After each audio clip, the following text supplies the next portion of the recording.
জুলাই সনদ বাস্তবায়নে বিএনপি, জামায়াত ও এনসিপির ভিন্নমুখী অবস্থান।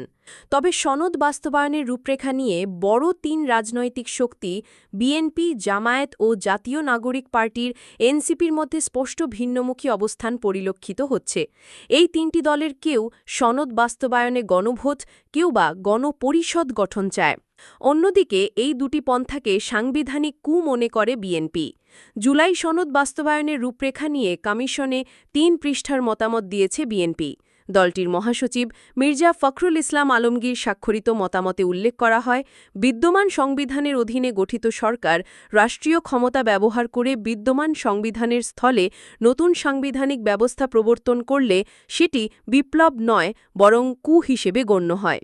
সাংবিধানিক ধারাবাহিকতা ক্ষুণ্ণ করার বিপজ্জনক চেষ্টা বর্তমান রাজনৈতিক পরিস্থিতিতে বাস্তবসম্মত নয় বলে মনে করে বিএনপি। বিএনপির সংবিধান সংস্কার বিষয়ক প্রস্তাবগুলো আগামীতে নির্বাচিত জাতীয় সংসদের 2 বছরের মধ্যে বাস্তবায়িত চায় বলে মতামত দিয়েছে বিএনপি। বিএনপির 3 পৃষ্ঠার মতামতের প্রথম দুটোতে জুলাই সনদের বিষয়ে প্রধান উপদেষ্টা ড. মুহাম্মদ ইউনূসের বক্তব্যের একাধিক উদ্ধৃতি দিয়ে সেটার সপক্ষে নিজেদের যুক্তি তুলে ধরে। পাশাপাশি বলা হয়, কয়েকটি রাজনৈতিক দল জুলাই সনদের বাস্তবায়নের প্রশ্নে সনদের স্বপ্নদ্রষ্টা ড. মুহাম্মদ ইউনূসের সুচিন্তিত ধারণার বাইরে গিয়ে নানাবিধ নিত্যনতুন ধারণা বা পন্থার কথা ব্যক্ত করছে, সেগুলোকে সুচিন্তিত ও বাস্তবসম্মত নয় বলে মনে করে বিএনপি। আওয়ামী লীগের জন্মই হয়েছে ভারতের গোয়েন্দা সংস্থার ল্যাবরেটরিতে, রিজভি। বিএনপি সিনিয়র যুগ্ম সভাসচিব অ্যাডভোকেট রুহুল কবির রিজভি বলেছেন, আওয়ামী লীগের জন্মই হয়েছে ভারতের গোয়েন্দা সংস্থার ল্যাবরেটরিতে। তারা যে ভারতপন্থী দল তা তারাই প্রমাণ করেছে।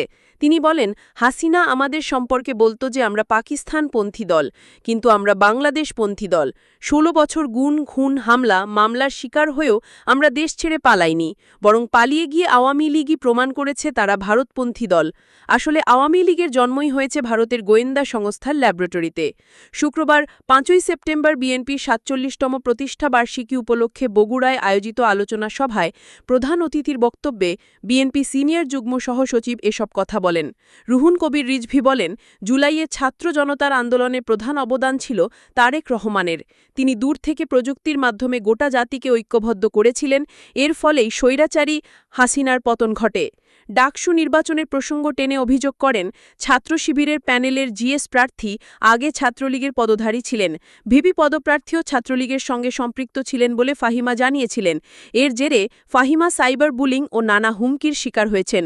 যারা ছাত্রলীগ করে গণতান্ত্রিক আন্দোলনে হামলা চালিয়েছে, হাত পা কেটেছে, তারাই এখন ভিন্ন পরিচয় ছাত্র শিবিরের নেতা সাজছে।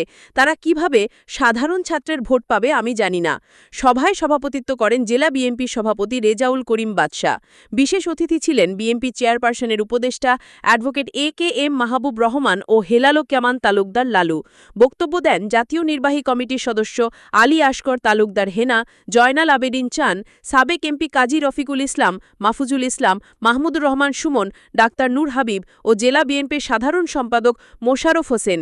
এর আগে 4 দিনব্যাপী কর্মসূচির শেষ দিনে করতোয়া নদীতে পোনা মাছ অবমুক্ত করেন দলের সিনিয়র যুগ্ম সহসচিব রুহুল কবির রিজভি।